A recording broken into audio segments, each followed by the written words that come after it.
Saludos y muy buenas noches, bienvenidos. Ya estamos aquí una semana más. Estamos en el Vértice, como siempre, para contarles cosas y, por supuesto, informarles de cuánto acontece a lo largo de toda una semana, haciendo ese repaso que hacemos en nuestra segunda parte, sobre todo en la tertulia que ya les adelanto que estará Pedro Enrique Llamas, estará con nosotros, también Ana Blaya y Leoncio Collado. Son los invitados que vamos a tener en nuestra segunda parte. En la primera parte, la de la entrevista, vamos a saludar pues ya, inmediatamente a nuestro invitado de esta noche, Agustín Llamas. ¿Qué tal? Buenas noches. Buenas noches, Jorge. Bienvenido. Bien hallado. Concejal de Cultura, de Festejos, de Patrimonio Histórico y también de Juventud.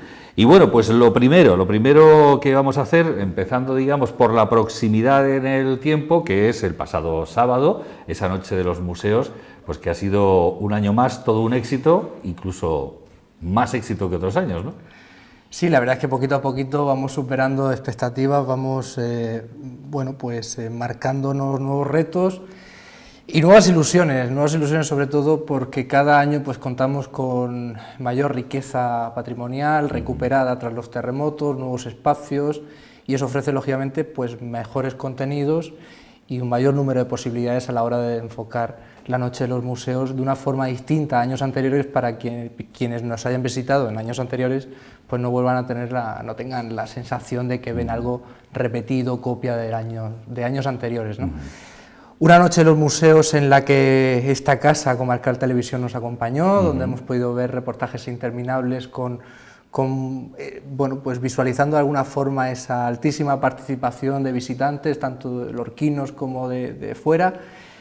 Y también, en cuanto a participación, sobre todo la presencia de los colectivos culturales de Lorca, que son, en definitiva, yo lo digo siempre porque es una gran verdad, son los que hacen posible que la noche de los museos de Lorca pues pueda llegar a ser lo que noches como esta pasada lo consiguió, ¿no? Una noche de los museos con más de 60 eventos, con más de 30 espacios disponibles donde poder disfrutar de una noche agradable en Lorca, y sobre todo una noche en los museos que viene a ser de alguna forma el escaparate de lo que Lorca ofrece, ya no solamente en noches especiales como esta, sino a lo largo de todo el año. Sí que es verdad que le damos un plus, porque estamos hablando del Día Internacional de los Museos, pero sí que también hay que tener muy presente que Lorca ofrece cultura los 365 días del año. Desde luego que sí.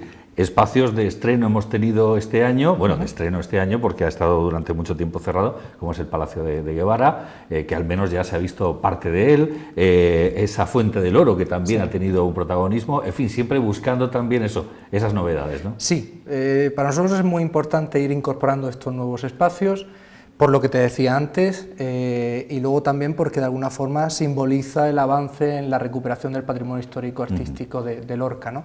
Una Fuente del Oro que ya no fue dañada como consecuencia de los terremotos, venía teniendo necesidad de actuar en ella desde hace muchísimo tiempo atrás, pero sí que es verdad que es una fuente o un espacio en este caso muy querido por todos. Yo creo que todo lo que tiene que ver con la cultura hidráulica, el patrimonio hidráulico es esencial en Lorca, que junto con la Fuente del Oro, la Plaza del Caño, son los dos espacios que abastecían a Lorca de ese agua tan apreciada por todos y que tanta falta nos hace, y que en este caso también Palacio de Guevara habría una primera parte, una fase primera, algunas estancias de ya no solamente lo que es en sí la recuperación del edificio, sino también la recuperación de parte del expediente BIC del edificio, que son los muebles, ¿no? El mobiliario, y una parte importante de la pinacoteca que ese Palacio de Guevara alberga, y que a partir de esa noche pues vamos a poder disfrutar todos los lorquinos. Que a decir de los afortunados que pudieron entrar, porque había unas colas interminables para poder entrar, ahí todo el mundo estaba con muchas ganas de verlo, ¿no? Pero a decir de los que entraron, desde luego una maravilla cómo ha quedado esa restauración, ¿no? Bueno, yo qué voy a decir, Jorge, llevo prácticamente desde que comencé como concejal de Cultura muy encima de lo que es la recuperación del patrimonio mueble del Palacio. Nos queda muchísimo por hacer, estamos hablando de son más de 300 muebles, una pinacoteca impresionante que tiene el Palacio y que es muy costosa de recuperar. Y luego también tenemos que añadir lo siguiente, es decir, en la noche de los museos ofreció Palacio de Guevara larguísimas colas, la visita que se hacía a Palacio de Guevara esa noche era muy corta, muy breve, precisamente porque queríamos que pasara por Palacio de Vara pues el mayor número de personas posible, pero también es verdad que a partir de este momento Palacio de Vara abrirá algunos de esos días de la semana con una visita ya con el tiempo suficiente como para poder explicar, porque podríamos estar una hora tranquilamente hablando de 3-4 estancias que ahora mismo es lo que hay disponible en Palacio de Vara, porque es de verdad una auténtica maravilla, y yo siempre lo digo, es la joya del barroco civil, el edificio de referencia en esta región en torno al barroco civil, y es un gran desconocido para los lorquinos, y creemos que nos merecemos los lorquinos conocer nuestro patrimonio, y una de esas joyas como es el Palacio de Vara. Agustín, la Noche de los Museos es exportable, si valga la expresión, a otros fines de semana, es decir, a lo mejor no evidentemente con ese formato de la conmemoración del Día Mundial de los Museos, pero sí tratar de los fines de semana, no sé, abrir parcialmente algunos de los museos, ir alternándolos, el caso dotar de algún modo esa noche mágica de los museos, lógicamente en concordancia con Hostelor, los hosteleros y demás, para decir, vamos a seguir llenando en vista del éxito obtenido. Si no en su totalidad, sí en una parte, Jorge. Es decir, bueno, a lo largo del fin de semana, sobre todo los sábados, sí que hay una oferta cultural, me estoy refiriendo con ello a todo lo que tiene que ver con museos.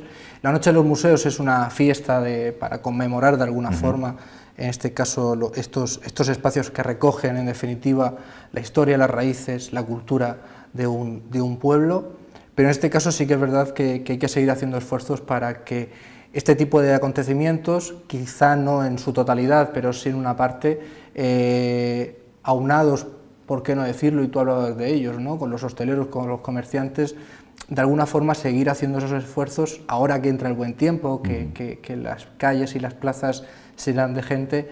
Yo creo que es un buen momento para comenzar a rodar algo que entre todos tenemos que hacer, y aquí pongo de relieve la importancia que tiene en noches como esta, como la Noche de los Museos, pero como para cualquier otro acontecimiento, la importancia que en este caso tienen los colectivos culturales, que también con su esfuerzo ayudan, ahorrando económicamente al ayuntamiento ese esfuerzo que de otra forma pues sería bastante difícil. Claro, efectivamente, ahí se podría llegar incluso a plantear crear una especie de cuerpo de voluntarios, incluso de la tercera edad, no solo jóvenes, sino personas jubiladas ya, que oye, que a lo mejor estarían encantados de mostrar y enseñar las maravillas de Lorca, ¿no? Estamos trabajando en cultivar eso. De hecho, dentro de la oferta que ofrecemos desde la Concejalía de Cultura a través del Centro de Recursos Culturales de Lorca, estamos ofreciendo cursos para poder de alguna forma formar guías turísticos y que las prácticas la hagan en noches tan especiales como esta o en cualquier otro acontecimiento, ¿no? Son unas prácticas que hay que cubrir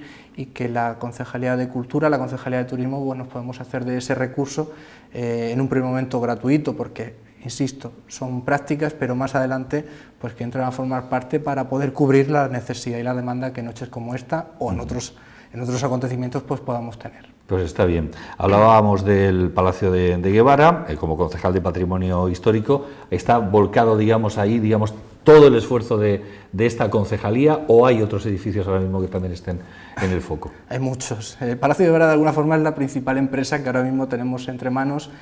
Un proyecto que no se va a ver culminado en una legislatura. Palacio de Vara tiene muchísimo recorrido todavía por delante. Yo en este caso no soy cortoplacista, es decir, tenemos que entender que Palacio de Vara es un edificio y su entorno pues que da para muchísimo trabajo hacia adelante, ya no solamente la recuperación de mobiliario, pinacoteca, cubrir el propio patio de Palacio de Guevara, que sería una oportunidad, sacarle partido al huerto, al jardín de Palacio de Guevara, crear sinergias en torno a este edificio, que sería absurdo plantearnos hacerlo de aquí a mañana, pero sí que es verdad que hemos comenzado ese camino, que es hoy por hoy uno de los más ambiciosos que está asumiendo el Ayuntamiento de Lorca, pero lógicamente en cuanto a la recuperación de patrimonio histórico es tanta la cantidad de inmuebles protegidos que lógicamente no solamente podemos focalizar nuestro esfuerzo en Palacio de Vara, ¿no? Bueno, ahí tenemos los ejemplos de las iglesias de los barrios altos. De los barrios ¿no? altos, por ejemplo, la iglesia de San Pedro, con una inversión de 600.000 euros que actualmente se está ejecutando ese proyecto de recuperación, la iglesia de Santa María con un proyecto en torno al 1.100.000 euros que proviene del Ministerio de Fomento, el santuario patronal de la Virgen de las Huertas con una inversión por encima de los 100.000 euros para eliminar ya de una vez por todas pues, la problemática de humedades, actuación en las fachadas. Tenemos por delante la licitación para la reposición y rehabilitación del claustro de Santo Domingo. En fin, son muchísimas, ¿no? Casino artístico literario de Lorca, un edificio de propiedad privada pero que es de uso público a lo largo de estos próximos 50 años, donde el Ayuntamiento de Lorca tiene un especial interés, o la próxima adquisición de la Plaza de Toros para poder ponerla al servicio de todos los lorquinos, ya no solamente como plaza de toros o un recinto donde poder realizar corridas de toros, sino también un recinto que va mucho más allá, y esa es la idea que tiene el Ayuntamiento y el alcalde.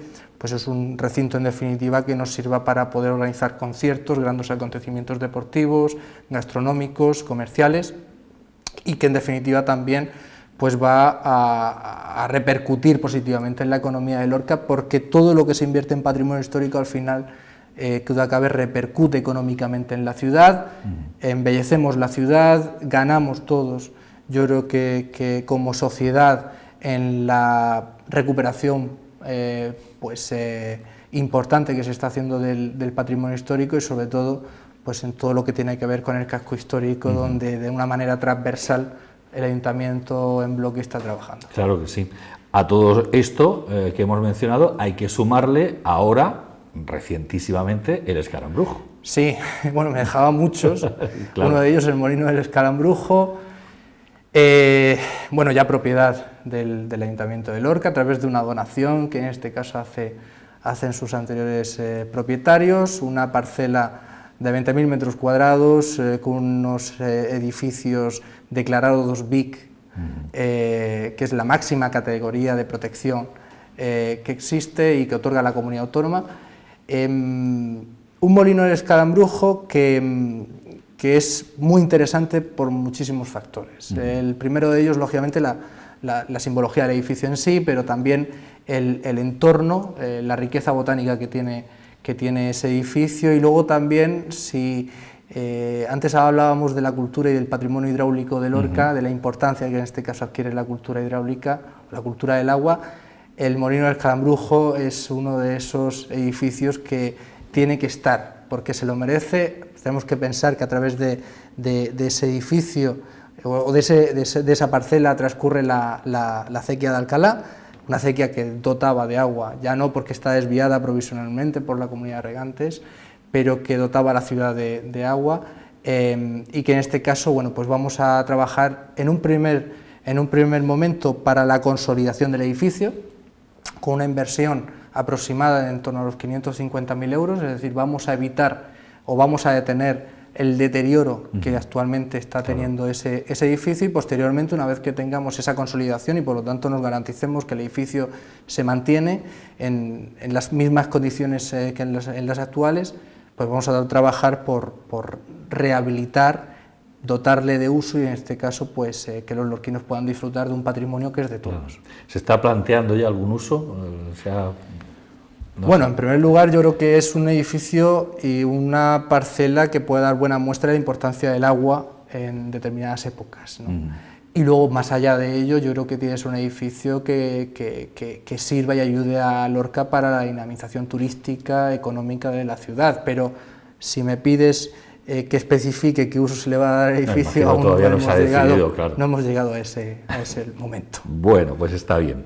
Bueno, pues tenemos que sentirnos felices, contentos y orgullosos de ese grandísimo patrimonio que tenemos todos los lorquinos, con esa cantidad de edificios que, bueno, pues ahí se está trabajando en todos y cada uno de ellos. Cambiamos de área, Agustín, si te parece, nos vamos a Juventud. Precisamente el mes que viene, al principio del mes que viene, el Consejo de la Juventud cambia. Yo he tenido ocasión de hablar con su presidente, con Ricardo Trapero recientemente y me comentaba pues algunas cuestiones que están bien en la juventud, pero evidentemente hay todavía muchas cosas que se pueden hacer por la juventud, muchísimas cosas. Sobre todo hay, y por parte de algunos padres que así me lo han manifestado, sobre todo esa franja de edad de los 13 a los 16, 17 años, digamos que no ocurre nada con ellos, es decir, los ves a los pobreticos, y valga de verdad con todo el cariño del mundo, esos viernes por la tarde, que es cuando soléis salir, si nos estáis viendo ahora mismo,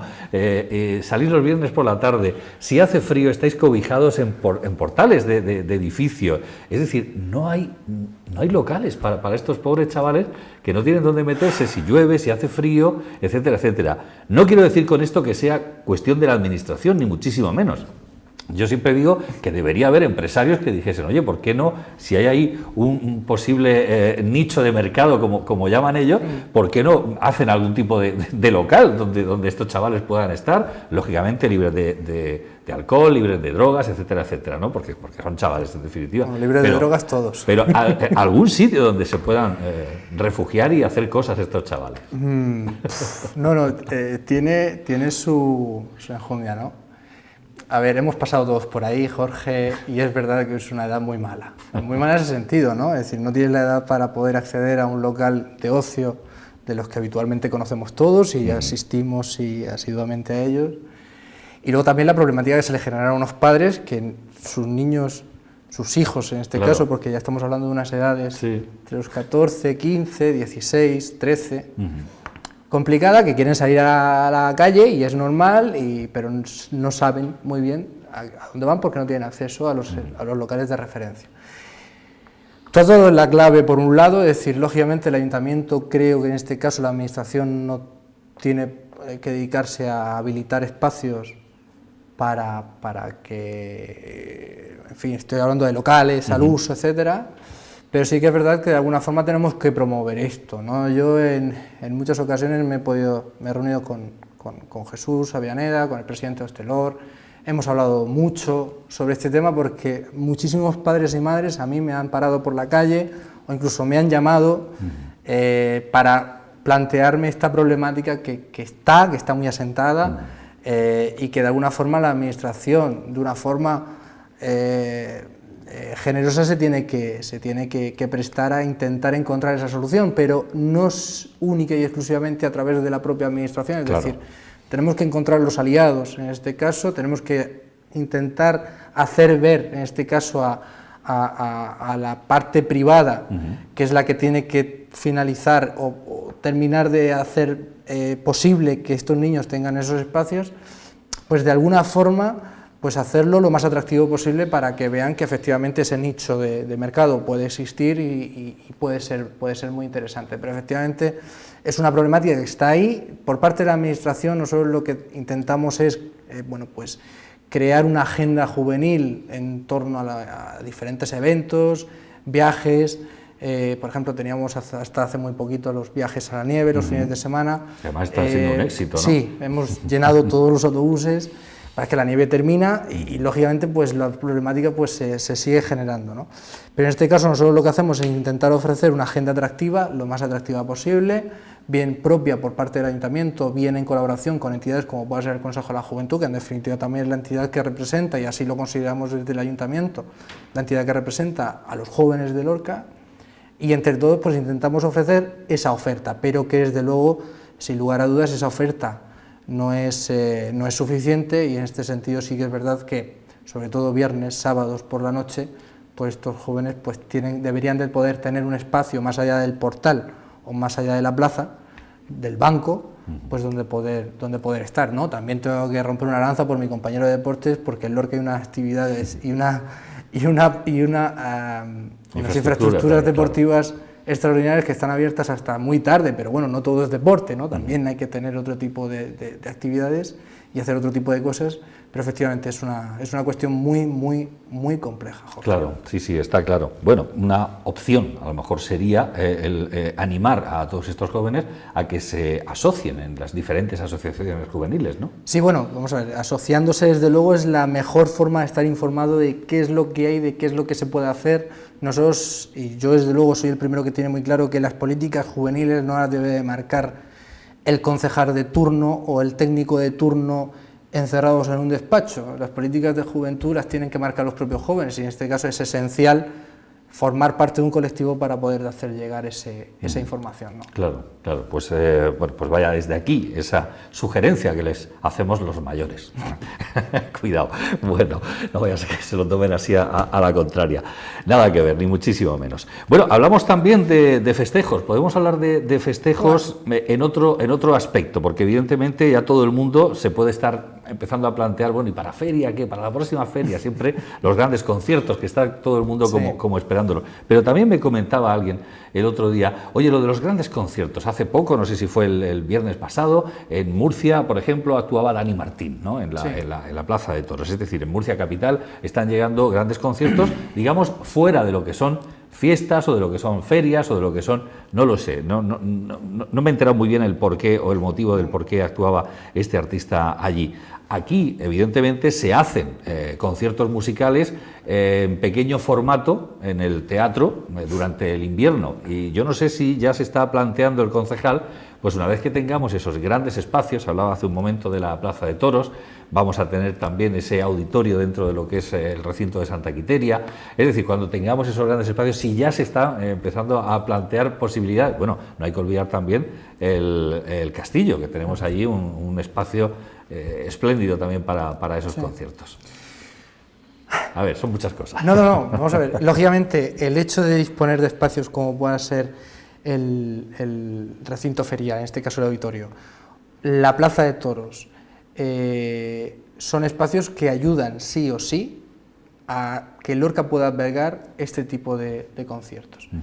El hecho de no poder disponer de estos espacios limita muchísimo la capacidad de Lorca para acoger estos espacios. ¿Por qué? Porque alguien me puede decir, no, es que está el espacio que habitualmente se utiliza para los conciertos de feria, ¿no? Es un espacio que hoy por hoy es un espacio privado, de un hotel, que en este caso estamos sumamente agradecidos al hotel por prestarnos ese espacio, porque nos lo presta totalmente gratuita, y es un espacio que no está preparado, es decir, que hay que montar absolutamente todo para que ese espacio pueda acoger un concierto, ¿no? Entonces, sí o sí es fundamental disponer de un buen espacio preparado para tal cosa. Por otro lado, luego también mire, yo cuando llegué concejal de festejos, venía y no la he perdido, pero sí que es verdad que digo, bueno, vamos a traer y vamos a trabajar porque venga, pero luego te das cuenta de que no todo depende de ti, y en este caso depende muchísimo de la filosofía con la que un artista, en este caso, pues monte su gira, ¿no? Hay giras que consisten en muy poquitos conciertos, hay giras que consisten única y exclusivamente en capitales de provincia y nada más. Y luego hay nosotros tenemos sobre todo el hándicap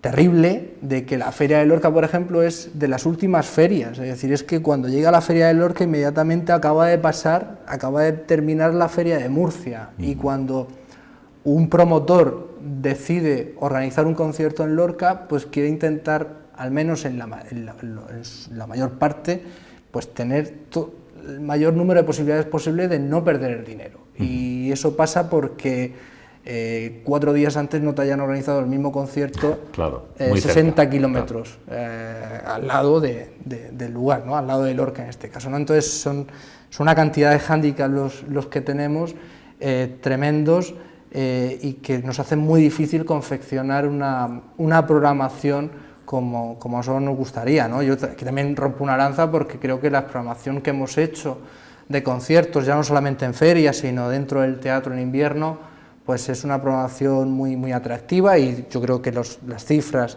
de venta de entradas están ahí, pero lógicamente hay otro tipo de conciertos a los que Lorca aspira, ¿no? El recuperar el castillo como espacio para poder organizar conciertos, sí que es verdad que es un esfuerzo adicionales que tenemos que hacer porque el castillo no está preparado, porque montar todo lo que tiene que ver con la producción en el castillo cuesta mucho más de lo normal porque no puede entrar un tráiler al castillo, hay que meter poquito a poco pues todos los materiales.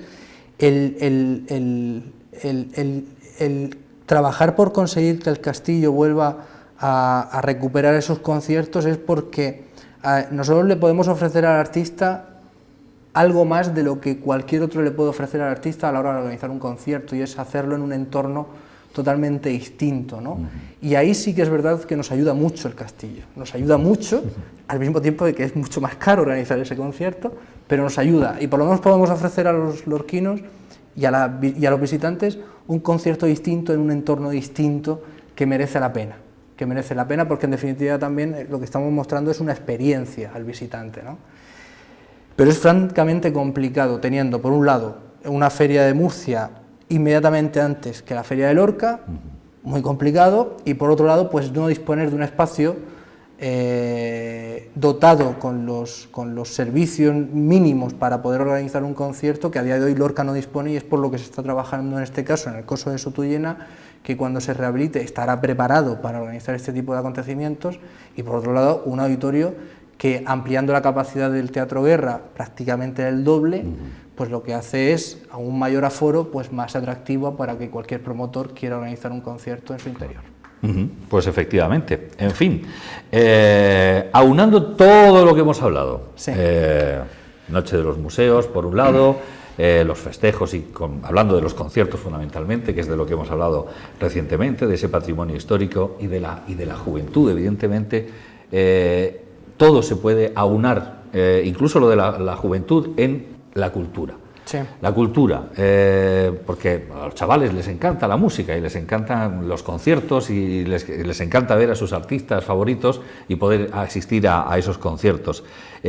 Quizás habría que pensar más, vuelvo a insistir, yo quiero hacer hincapié en esos chavales más jovencillos, sí, ¿no? En esa juventud, digamos, más que acaban de salir de la infancia y están entrando en la juventud. Bueno, dicho todo esto, queda patente y queda demostrado que la cultura atrae gente, que la cultura, no sé, iba a decir está de moda, no es que esté de moda, es que ciertamente es un atractivo muy importante para una ciudad, y eso es lo que necesitamos en Lorca fundamentalmente, que venga gente de fuera. Sí, yo creo que cada vez la cultura nunca ha dejado de ser algo que ha atraído a gente, y con ello se ha movido la economía. Yo creo que la cultura es economía.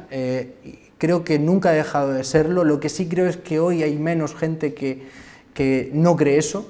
Es decir, hay cada vez un mayor número de personas que son conscientes de esta realidad que tú contabas, ¿no? Y que es, insisto, muy, muy cierta, y que los datos están ahí objetivamente para quien lo quiera comprobar. No es una idea tuya o mía, es una gran realidad, ¿no? Tenemos que seguir trabajando en esta línea. Los jóvenes tienen que, y tomo la palabra, yo creo que te has elegido como portavoz porque es una gran verdad, Jorge, es lo que se respira en la calle, ese trabajo que hay que seguir haciendo por los jóvenes. A los jóvenes les interesa la cultura, siempre he dicho que a los jóvenes les interesa todo, es una de las políticas más transversales porque afecta a igualdad, afecta a medio ambiente, afecta a urbanismo, afecta a la cultura. No solamente los jóvenes están preocupados y mirándose al ombligo todos los días, sino que los jóvenes también son solidarios y lo han demostrado siempre que ha sido necesario, incluso cuando no se les ha pedido lo han estado, ¿no? Y lo han sido. Y yo como concejal de Juventud estoy tremendamente orgulloso de los jóvenes. Me da muchísima pena que Ricardo Trapero pues abandone la presidencia del Consejo, porque le toca, entre otras cosas, por edad. Pero creo que, por ejemplo, es un buen ejemplo de lo que estábamos hablando, ¿no, Jorge? Tú lo conoces bien y sé tu opinión acerca de él. Y yo creo que esos jóvenes tienen que ser, poquito a poco, pues no ser protagonistas, sino recuperar el protagonismo que siempre han merecido y que siempre deberían haber tenido, ¿no? Yo creo que esa es la idea, y eso es con lo que nos tenemos que quedar, no para que quede muy bien en la tele cuando la gente nos vea, que nos está viendo, sino llevarlo a la realidad, llevarlo a la práctica con políticas efectivas y realistas. Bueno, y antes de despedir, Agustín, la política, que evidentemente, pues como concejal del equipo de gobierno, pues es político, y bueno, el que se pida la dimisión de uno reiteradas veces es o que lo está haciendo muy bien y se lo quieren quitar de encima, se lo quieren quitar de en medio, o que realmente lo está haciendo realmente mal. Pero bueno, vamos a ver, porque evidentemente ya es la segunda vez en no demasiado tiempo que desde Ciudadanos se pide la dimisión del concejal de Cultura. Sí. ¿Por qué motivo? Me la ha pedido el mismo concejal, ¿eh? El mismo concejal, sí. Bueno, a ver... O es manía persecutoria, no sé. No lo sé, Jorge. Yo, de verdad, no. En fin, no lo sé. Él pide la dimisión, pues él tendrá sus motivos. En este caso, yo incluso lo llamé por teléfono. Lo llamé por teléfono cuando vi la noticia y venía a pedirme la dimisión. Yo le he explicado un poquito en qué había consistido el motivo por el que me pedía la dimisión, que era la devolución, no perder, sino devolver, que es muy distinto, 15.000 euros, en torno a los 15.000 euros al Ministerio de Cultura. Y yo le intentaba hacer ver que esa devolución venía de la solicitud del Ayuntamiento en el año 2012 al Ministerio de Cultura de una subvención nominativa para realizar un proyecto, concretamente el 5º Foro Juvenil Mundial de la Cultura, que se realizó, insisto, en el año 2012, y que, como es nominativa, el dinero que no se invierte de esa subvención, pues hay que devolverlo. Y en este caso lo que se hizo fue devolverlo, es decir, es que no queda otra. Es decir, que cuando este señor me dice que me pide la dimisión porque no he sido capaz de invertir esos 12.000 euros o 15.000 euros con la cantidad de necesidades culturales que tiene Lorca, pues mire usted, cuando me pide la dimisión por ese motivo, pues que cada uno piense lo que quiera, pero es que no puedo invertir ese dinero en... Claro. Efectivamente, la cantidad de necesidades culturales y patrimoniales desde el punto de vista histórico que tiene Lorca, efectivamente tiene, y soy consciente de esas necesidades, pero no puedo utilizar ese dinero. Pero que quede claro entonces que si ese dinero no se devolvía, se cometía una ilegalidad. Una prevaricación. Claro. Efectivamente. O sea, que había que devolverlo sí o sí. Si se me pide la dimisión por este motivo, pues mire, que se me pida 100 veces. Pero vamos, que yo voy a seguir haciendo lo que creo que tengo que seguir haciendo, ni más ni menos, ¿no? Y también en ese sentido está la confianza del alcalde y también en quienes depositan su voto pues cada 4 años para poner y quitar. Pues explicado queda. Agustín Llamas, muchísimas gracias por haber estado aquí una vez más. Un placer, Jorge, siempre. Gracias y buenas noches. Hacemos un pequeño alto en el camino, enseguida entramos en la parte de la tertulia, el coloquio, el análisis de la actualidad. Hasta ahora mismo.